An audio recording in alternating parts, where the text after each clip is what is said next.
Indian national കോൺഗ്രസിന്റെ 140ാമത് സ്ഥാപക ദിനാഘോഷവും കോൺഗ്രസ് പ്രവർത്തക സമിതി അംഗവും മുൻ മുഖ്യമന്ത്രിയുമായ എ.കെ. ആന്റണിയുടെ ജന്മദിനാഘോഷവും മഞ്ഞപ്ര മണ്ഡലം 10ാം വാർഡ് കോൺഗ്രസ് കമ്മിറ്റി നേതൃത്വത്തിൽ വിവിധ പരിപാടികളിലൂടെ ആഘോഷിച്ചു.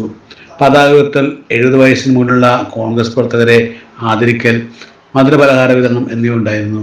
മുതിർന്ന കോൺഗ്രസ് അംഗവും പഞ്ചായത്ത് മുൻ പ്രസിഡന്റുമായ രാജൻ പല്ലൂർ കേക്ക് മുറിച്ച് ഉദ്ഘാടനം ചെയ്തു. വാർഡ് പ്രസിഡന്റ് സെബാസ്റ്റ്യൻ മണവാളൻ അധ്യക്ഷത വഹിച്ചു. നമ്മളോട് ആഘോഷിക്കുമ്പോൾ ഇത്തരത്തിൽ ഈ ആഘോഷങ്ങൾ അല്ലെങ്കിൽ പാർട്ടിയെ എത്ര സ്ഥലത്ത് ഓർക്കുന്നുണ്ട്, ആരൊക്കെ ഓർക്കുന്നുണ്ട്, ആരൊക്കെ ഇതിനു വേണ്ടിയിട്ട് ഈ പ്രസ്ഥാനം ഇപ്പോഴും നിലനിൽക്കുന്ന ഇന്ത്യയിൽ മുഴുവൻ നിലനിൽക്കുന്ന പ്രസ്ഥാനത്തിന് വേണ്ടി ഓർത്ത് പ്രവർത്തിക്കുന്നു എന്നുള്ള കാര്യം നമ്മളെല്ലാവരും ഒന്ന് ആലോചിക്കേണ്ടതാണ്. 140 വർഷങ്ങൾ പിന്നിടുമ്പോൾ ഇന്ത്യ മുഴുവൻ ഇപ്പോഴും പടർന്നു പന്തലിച്ച ഒരു മഹാമേരുവായി നിൽക്കുന്ന ഈ പ്രസ്ഥാനം കെ സോമശേഖരൻപിള്ള ജന്മദിന സന്ദേശം നൽകി.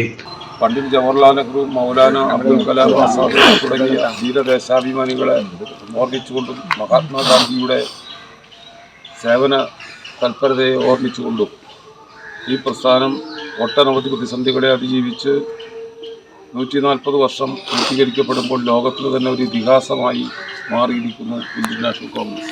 കോൺഗ്രസ് മണ്ഡലം പ്രസിഡന്റ് ചെറിയാൻ തോമസ്, ബ്ലോക്ക് പഞ്ചായത്ത് അംഗം Siju Eerali, Congress block secretary Shirley Jose, executive അംഗം ഷൈബി പാപ്പച്ചൻ, ബൈജു കൈതാരത്ത്, ആൻഡു തോട്ടുങ്ങ, പൗലോസ് കീർത്തറ, സുനിൽ കുമാർ ഇളയടത്ത്, ടി.എച്ച്.എൻ.